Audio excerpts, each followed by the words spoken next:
Benchmark, the voice of business. Presented by LMD.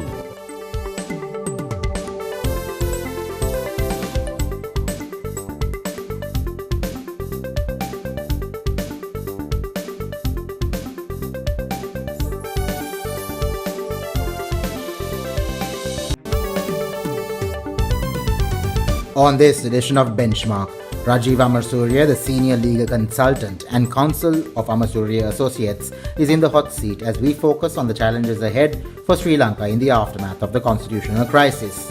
Next, Travis Gomez, the product head of Frontier Research, discusses the way forward for the tourism sector. And Saritha Wijayasekara, associate of Frontier Research, wraps up the show with a look at currency wars across emerging markets. That's the lineup for Benchmark. Hello and welcome to Benchmark. This is our final program for the year 2018 and I'm Savitri Rodrigo. It is the Big Picture Business Program and today we are discussing something very big picture. We've had drama unfolding in the country over the last few months, and to give us his perspectives and his views on the program today, the state of the nation so to speak, we have Rajeev Amarasuriya, an attorney practicing at the Superior Courts. Chief among the points of discussion is how Sri Lanka will face up to the challenges that have been brought about with the fallout of the political instability we've been experiencing. Rajeev, thank you so much for joining us in our studios today. Thank you, Savitri, for having me on this program. So like I mentioned, drama has been unfolding in the last few months or so, couple of months. What is your overall assessment of Sri Lanka today? It's been a very interesting period, no doubt. From a political point of view, I think there is overall a loss of faith in our parliamentarians, in we saw what happened in Parliament, and there have not been any winners in the last 6 to 7 weeks. Basically, everyone has lost out, and I'm hopeful that going forward, electorate would be more astute in sending better representatives. From a country's point of view, the country has been on suspension mode for 6 to 7 weeks. Just take the example of, say, a small factory, say, making bottled water. What if that company shuts down for, say, 6 weeks? What is the affectation on profitability, the ability to serve your customers, pay your employees, reputation? This has been the entire the administrative structure of this country. On the 14th of November and on the 16th, no confidence motions were passed against the government, which meant that the cabinet of ministers, with effect from the 14th or even the 16th, ceased to function. The secretaries, therefore, the permanent secretaries stopped functioning. So the entire administrative structure was not functioning. But there's a silver lining. People are more rights conscious. People are looking at the constitution. I had so many people, I mean, those clients who have basically not looked at the law book, calling me and discussing provisions of the constitutional provision. Also, I think we have sent out a signal, thanks to the Supreme Court decision, that we are just not a banana republic, that we are a country which is true to its words as a democratic socialist republic. Then also we have to ascertain what this relationship with the president and the government is going to be, because he seems to be sticking to his guns based on what he said when the Prime Minister was appointed. Also, from an economic point of view, as you know, the last 2 to 3 years, the progress of the economy was slow. There were factors such as the weather conditions which affected the agriculture sector. But all these are cyclical, and it was expected to turn around in the given years, and all these problems would now have an affectation. I think 3 credit rating agencies have downgraded Sri Lanka. There are travel advisories across the world, especially in the western part of the world. The insurance premiums have gone up. So basically, that is where we are today. Given like what you mentioned, we've had appointments of prime ministers, we have had attempted dissolutions of parliament, proroguing of parliament, all kinds of things happening which have really never happened before. So Rajiv, from a justice and fair play angle, how do you see all these recent events in the political front? There were essentially 3 events, as we know. There was the removal of the Prime Minister and the appointment of a new Prime Minister, the prorogation of Parliament and the dissolution of Parliament. In my view, the removal, it was not legally mandated. It was not permissible. The prorogation possibly permissible. And of course, as we know, the resolution was held to be unlawful by the Supreme Court. The trigger for all this is said to be the requirement to have elections. The concern I have is where objectively what is the assessment? Where is the assessment to ascertain that there was a need for elections? You need to objectively ascertain that from that a majority of the people are calling for an election. Also, one must also not forget that an election would cost in the range of maybe rupees 10 billion to conduct. And what was the justification to bring this election forward by a year and a half? And what is the justification to expend such a large sum of money? If indeed election was what was required, then that could have been done through Parliament with the status quo as it was. What was the justification to change a government for the purpose of just holding elections? I can't understand. And another aspect is something which I was disappointed to see. We had several professionals, so-called legal experts, going on the electronic media, print media. I mean, some of them argued certainly legal points, but there were others who to some extent you could say were misleading the public. So there was a lot of confusion. In my view, the provisions are very straightforward. There was nothing. There was nothing more to it. So those are probably my response to your question. You know, looking like you mentioned, the Supreme Court verdict has sort of reinstated confidence in the whole judicial system of the country in some of us, and there are the others who are not all that happy with what has happened. But what is your view of the rule of law when you take the Supreme Court verdict into consideration? Certainly, the rule of law has been established, has been confirmed by the 88-page judgment of the Supreme Court. There is no doubt about that. The judgment actually goes beyond the issue of dissolution, as I mentioned earlier. In my mind, is a fairly straightforward issue. It goes beyond, and it basically confirms that the President is subject to the fundamental rights jurisdiction of the Supreme Court, save and except in respect of matters of declaring war and peace, which is expressly excluded by way of the Constitution. Now, even the Attorney General, as you know, the Attorney General resisted this application for by the petitioners, and the Attorney General took up the position that this is a special power, but that was also rejected by the Supreme Court. Then also the Supreme Court, by way of this judgment, has also held that one does not need to allege or establish unequal treatment. Arbitrary and capricious decision is adequate to go before the court and complain of a violation of fundamental rights. So as I said before, now people are more aware. People are aware that there is a constitution, there are provisions that we need to work within a framework. So from that aspect, I think the rule of law is now been further established in this country. We are a nation that accepts anything a politician says, and all those promises that are made, we don't hold them accountable.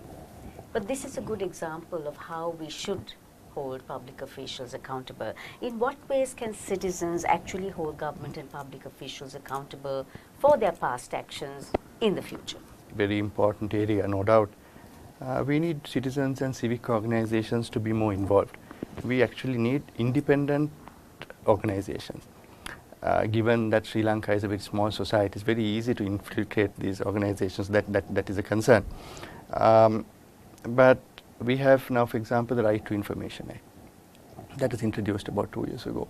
That provides citizens, any citizen, to go before the Right to Information Commission and call for information on public matters. And the commission we have is very, very progressive.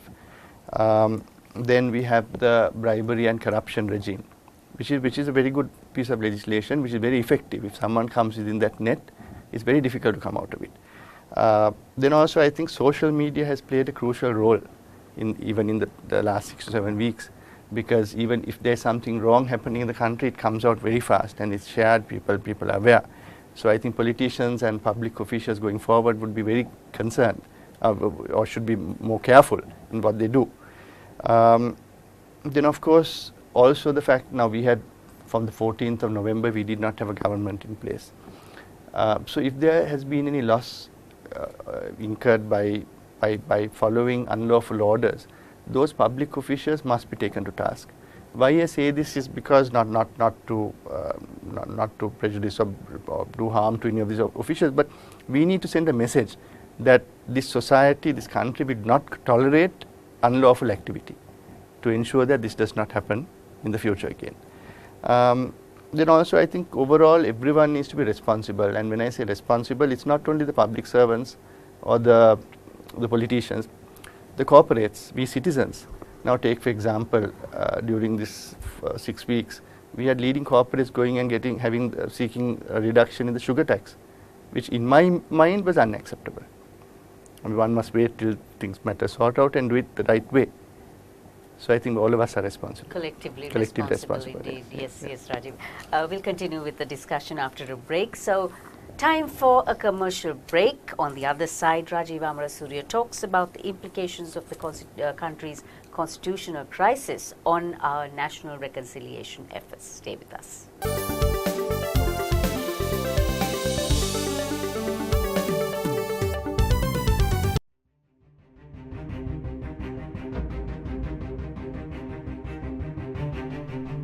When we entered the industry in 1995, a new star was born as a fully owned subsidiary of People's Bank. For those seeking to grow their businesses, PLC provided the seed.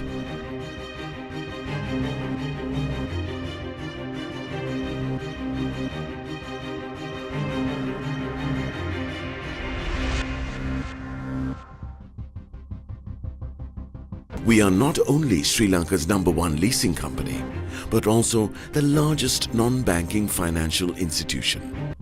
Welcome to a new dawn for the nation. Introducing People's Leasing and Finance, PLC.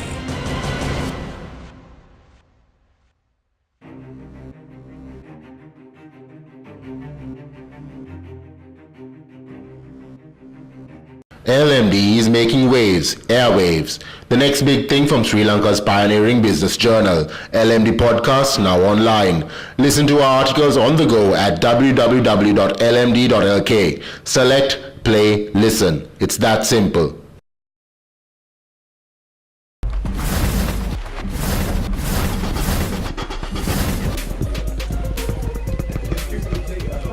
$8,500 done. 1,500 to go. Hoorah! What on earth are you doing? I'm making money. You're crazy. Crazy for money.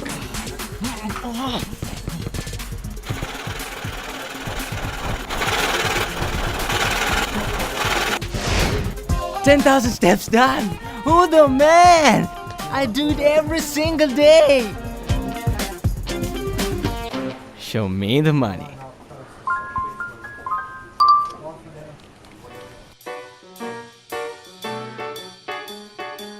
So you run 10,000 steps every day, huh? You must be fit. Some days I do 20,000.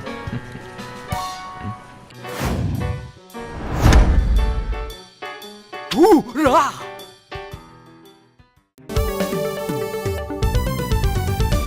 You're with Benchmark, and we now return to our discussion on the state of the nation with Rajeev Amarasuriya, attorney at the Superior Courts. Rajeev, how is the international community actually viewing what is being referred to as the conclusion of constitutional crisis? Now, Ravish Kumar, who's the spokesperson of India's Ministry of External Affairs, stated that India welcomed the resolution of the political situation in Sri Lanka. I mean, this is just one, but in general, how are they viewing us?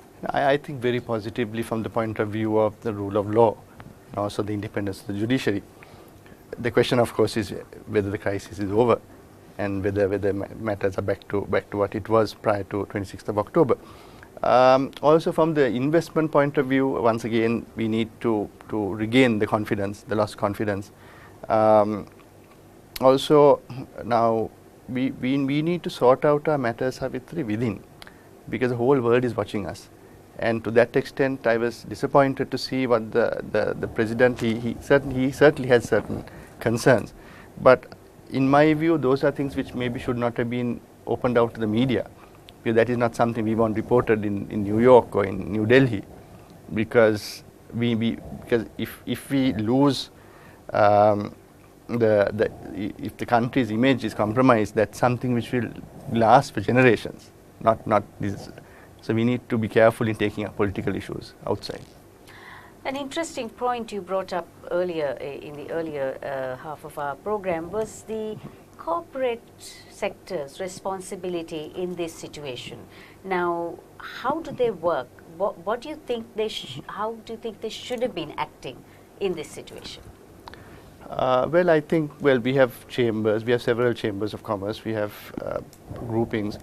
I'm aware that the chambers had met the president, but I think that there is a bigger role to play, because as corporate leaders of a large sector of the country, and also the driver, private sector should be the driver, they have a larger role to play. And they need to pressure the politicians. If there was an issue, yes, well, you have an issue, to sort it out in a week. We have bigger issues. If you do this, we have affectation. Our companies won't do well. That will affect the GDP, and there are bigger issues to deal with. So I think the corporate sector has a larger role, and I think the last 6 weeks there were attempts, but I think the corporate sector needs to come together, and on issues like this stand together Is with the one private voice. sector strong enough collectively, I'm saying? Well, we have a good private sector, but I don't think it is as strong as it was maybe 10, 15 years ago. The leaders must come together. They must be firm on certain matters, and unfortunately, I think there's differing opinion, because one thing is politics, the other thing is the country. Well, you might have your political favorites, you might want certain parties to come in, but when issues like this take place, in my view, you must work within a framework, and the corporate sector must demand governments, opposition to come within the framework, then sort out your problems. Rajapaksa's supporters have been very critical of the TNA's support for the UNP during this constitutional crisis. Have the country's reconciliation efforts fallen back because of this, and what do you think is the way forward? Yes, I think they have gone back substantially, especially with the TNA supporting the no confidence motion. And unfortunately, there is ethnic and racist sentiment coming out. I mean, people are articulating it. We see it on social media. And what is troubling me is I see some of these utterances from educated people as well. So we need to address all these concerns. There's a difference between, as you know, nationalism and ethnicity and racism. Nationalism would be furthering the cause of the country, as opposed to racism, one race over the other. So I think we need to look at, going forward, we need to look at as one country, as one people.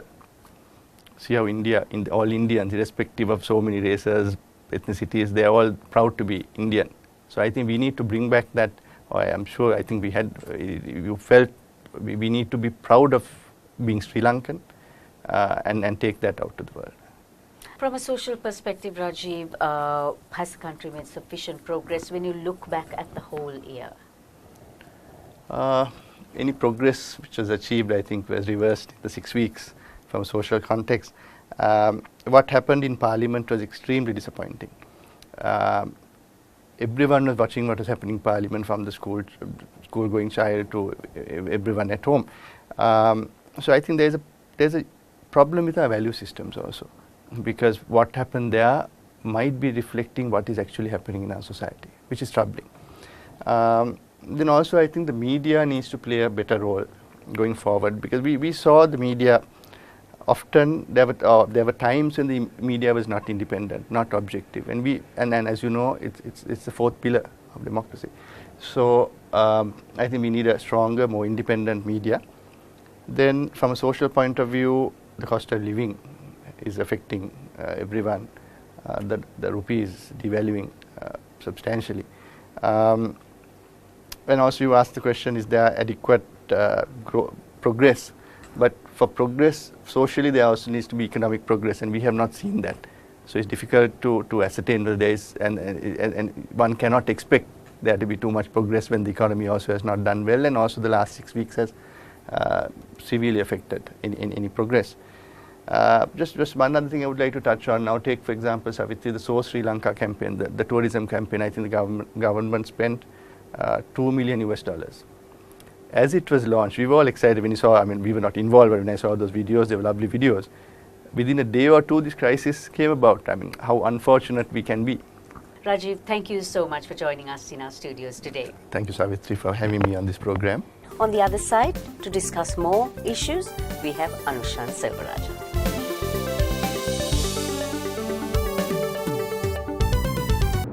Sri Lanka's #1 leasing company is now the nation's largest and highest rated finance company with 2 international ratings.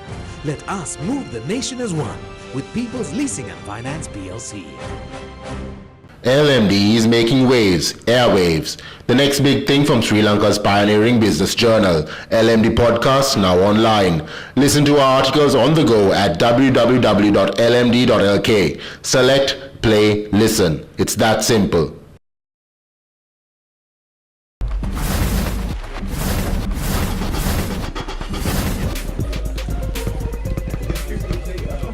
$8,500 done.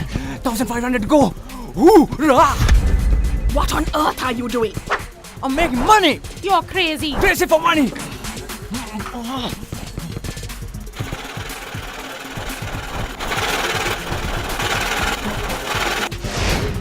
10,000 steps done. Who the man? I do it every single day. Show me the money.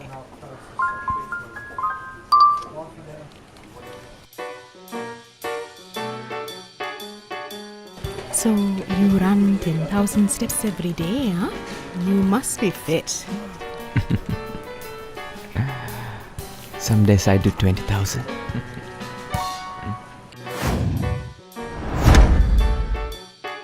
Hoorah!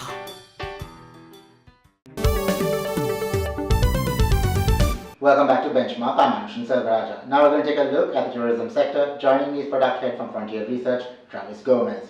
Welcome back to the show, Travis. Now, due to the recent political upheaval, it was reported that the tourism industry would go through tough times now. But what are the ground realities? Yeah, so if we take the most recent numbers, so that's the tourist arrivals numbers for November, so it was fairly strong. It was like 16.8%, and mostly it has been due to arrivals from India. There was a slight decline that we saw in China, but overall it's been fairly strong. So, I mean, if you take, I mean, even although it like coincided with this period of this political uncertainty, I mean, as I think mentioned earlier as well, we won't really see like a big, in terms of cancellations in a big way in November, December. If at all, we would probably see a bigger impact coming in January and February, particularly if this political crisis had like, dragged on further. The tourism ministry launched its campaign, So Sri Lanka, which kind of got buried in the whole political hullabaloo. What must be done now to bring this back and bring Sri Lanka back into the minds of the people? So I think now, I mean, what we really need to focus on is really to highlight that that Sri Lanka is a safe country and that it's a place to visit, because during this whole issue, there was some of the countries had issued travel warnings and things like that. So I mean, really, the message we need to be sending out is that no, that it's a safe place to come. You have to come and visit us. So I think very strongly, I think that message has to go across from. So that's the responsibility of both the government as well as the individual hotel operators. So I think that is the key thing. Do you think it's important that those policies that were in place before are carried forward? Yeah, so I think looking from the past couple of months, we had seen that that policy consistency had been improving compared to what the situation was before. So ideally, we want that situation to continue rather than a new person coming in and disrupting the thing, because that is what is really important in terms of making sure that policy consistency, because an area that we can really improve on is on that MICE tourism. And what and you would have seen like one of the statements that put out by the president was that they're not going to have state functions in like the private hotels. So I mean, but later on he kind of like changed his stance. So that kind of policy uncertainty is what sort of worries foreign tourists to come here, and when they decide whether to have like a big conference, set up something like that. So that policy consistency would be very important, because particularly we have a lot of potential to attract that kind of MICE tourists now that we have a lot of the foreign hotels also setting up here. So that's an area which we really need to focus on to capitalize on. Thank you for joining us, Travis. Thank you. That was product head of Frontier Research, Travis Gomez. We'll be right back after a short commercial break. Stay tuned.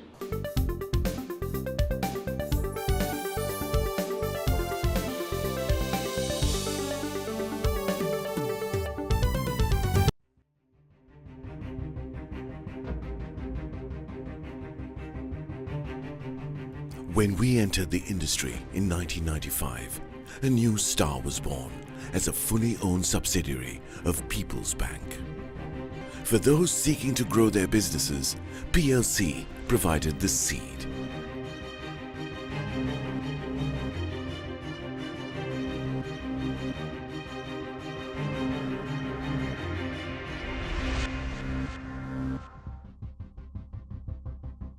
We are not only Sri Lanka's #1 leasing company, but also the largest non-banking financial institution.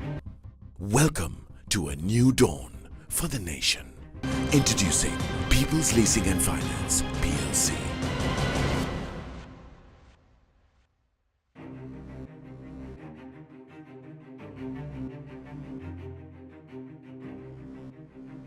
LMD is making waves, airwaves. The next big thing from Sri Lanka's pioneering business journal, LMD Podcast, now online. Listen to our articles on the go at www.lmd.lk. Select, play, listen. It's that simple. Sri Lanka's #1 leasing company is now the nation's largest and highest rated finance company with 2 international ratings. Let us move the nation as one with People's Leasing and Finance PLC. Welcome back to Benchmark. I'm Anushin Selvaraja. Now we're going to take a look at the currency wars facing emerging nations. And to shed some light on this, joining me is Associate from Frontier Research, Saritha Vijaysekara. Welcome to the show, Saritha. Now, just to start off with, how have currencies of emerging nations moved around this year?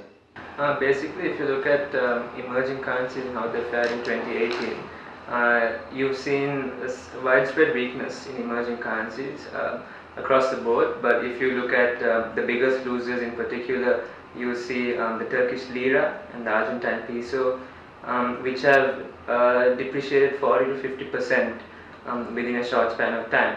And less drastic but also equally significant is the weakness in the Indian rupee, the Chinese yuan, Pakistani rupiah. So all these currencies have seen substantial weakness this year. What are the reasons behind this?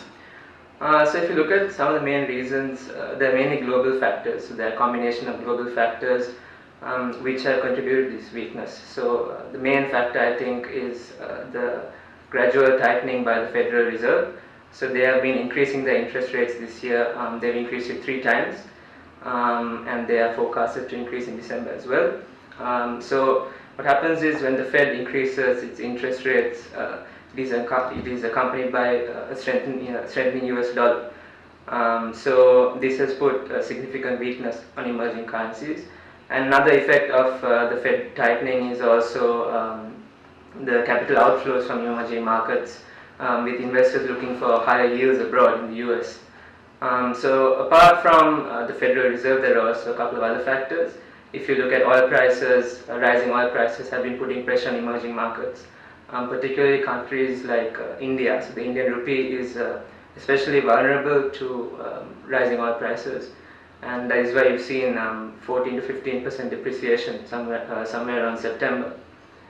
So the Federal Reserve, rising oil prices, and also the US-China trade war.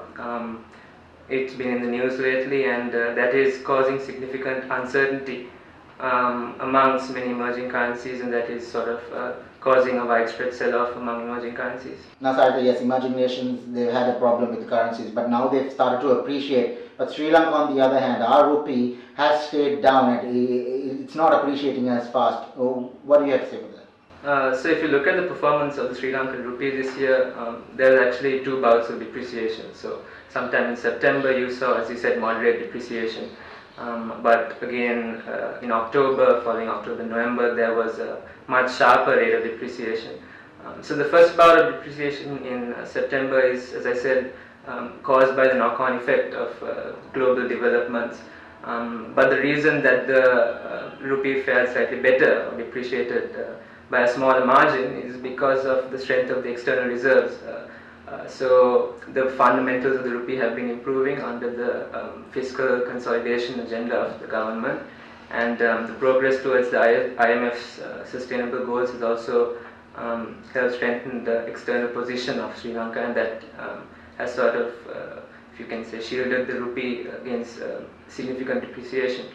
But as I said, the second bout of depreciation in October-November was caused by local factors, so mainly the recent political uncertainty and the credit rating downgrades of Sri Lanka's credit rating downgrade really caused the investors to sort of exit the market, and this caused pressure on the LKR. So two periods of depreciation. The first was global and the second was local. So Saritha, what must be done to bring the currency back to earlier levels? Yeah, so if you look at the outlook for Sri Lanka, for Sri Lankan rupee, going forward, it is quite volatile given the possible elections in 2019, if not sooner. So, as I said, the global factors are easing, but the main factor which will affect the rupee going forward is the political situation at home. So, you will see less pressure on the rupee as global factors are easing, but for it to actually perform better, you need to see a continuation of the government's fiscal consolidation agenda, which we saw last year. So the IMF has actually put those talks on hold, but if we do restart the program and continue towards those goals, the fundamentals will strengthen, and this will see not an appreciation but reduced depreciation of the rupee. Thank you very much for joining us, Saritha. That was Associate of Frontier Research, Saritha Vijaysekara. The team at Benchmark would now like to take the opportunity to wish all our viewers a Merry Christmas and a peaceful and prosperous New Year. Thank you for watching Benchmark.